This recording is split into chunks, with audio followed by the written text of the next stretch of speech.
Hi, everybody. Bob Rotruck here, reporting from Syracuse, the Onondaga County War Memorial. This is your Phantoms preview. Tonight it's the Adirondack Phantoms against the Syracuse Crunch, the rematch of our game from last Sunday, 5 days ago, when we had plenty of scraps and fights and testiness and chippiness in there. 150 combined penalty minutes, including 3 official fights and a lot of other pushing and shoving and skirmishes. So we'll see what the rematch here today brings. A lot of fans were asking about Derek Whitmore from that game, and they continue to do so. He left the game in the first period on the stretcher after he got whacked in the side or the back of the leg. It turned out the injury was not that serious at all. At first, we and he thought it was quite serious. He couldn't get up. He thought maybe his leg was broken, but Derek Whitmore was back on the ice in practice the very next day on Monday, and he played in our last game, which was Wednesday night on the road at Springfield. So that was great news because it sure looked scary at the time, but the stick ended up hitting a nerve and the leg went numb, and so he couldn't figure out what was going on. But then he recovered the feeling in the leg shortly thereafter, and everything was good.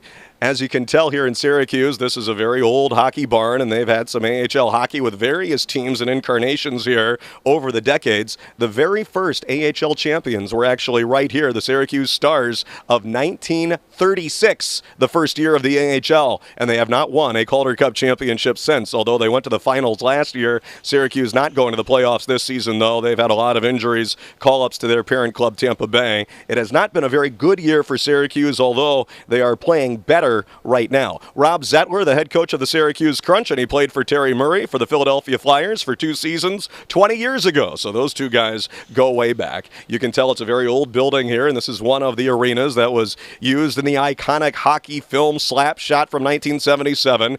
That kind of stage area over that you can see behind my right shoulder, that was where they had the fight in the stands in the movie, where the Hansons are running around. And then just a few feet over from me, that's where the radio broadcaster in the movie was, and he was saying the ushers are standing up to them, the peanut vendors are standing up to them. It's almost the exact same spot where I am when they filmed that movie almost 40 years ago now. Can you believe it?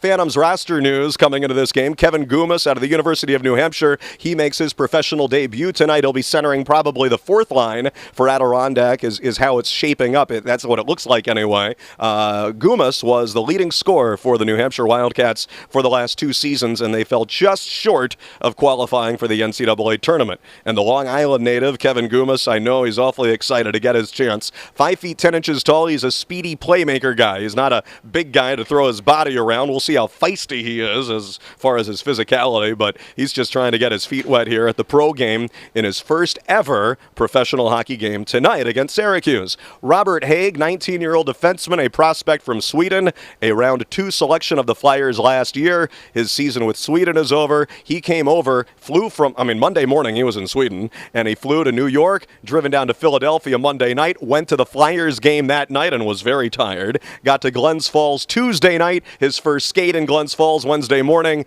It's been a very busy week. He's still trying to figure things out, learn the names of his own teammates, and also shake off the jet lag. He's pretty much gotten past that, but Terry Murray said, let's just slow down with this kid and give him an extra day. So Haig will watch this game from the stands, and Robert Haig, who will wear number 4, will make his North American pro debut tomorrow in our home game. And remember, he's a round 2 selection from last year, 19 years old, so he has a lot to learn, but there's a lot of eyes focused on him because he is considered a top prospect. Speaking of tomorrow's home game, that is Fan Appreciation Night against the Springfield Falcons. Just 6 home games left for the Adirondack Phantoms, and we've got prizes aplenty all game long.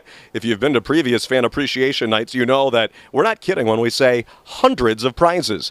Game-worn jerseys, jersey replicas, autographed sticks, on and on it goes. And we're expecting a pretty good crowd for this one. Not a sellout, but we should probably be over 4,000 in the 4,800-seat Glens Falls Civic Center. So it might behoove you to get your tickets ahead of time for this one, and you can call the Phantoms office first thing tomorrow morning, and the ticket office opens at 9 o'clock. Call the Phantoms to order those tickets in advance. Save yourself a little hassle and get the best seats that we still have remaining. 518-480-3355 is the number to call for Saturday night's game. In the meanwhile, here for Friday night's game, the Phantoms in Syracuse. The game starts at 7, and I'll be on the air with you. The broadcast on Q101.7 begins at 6:30.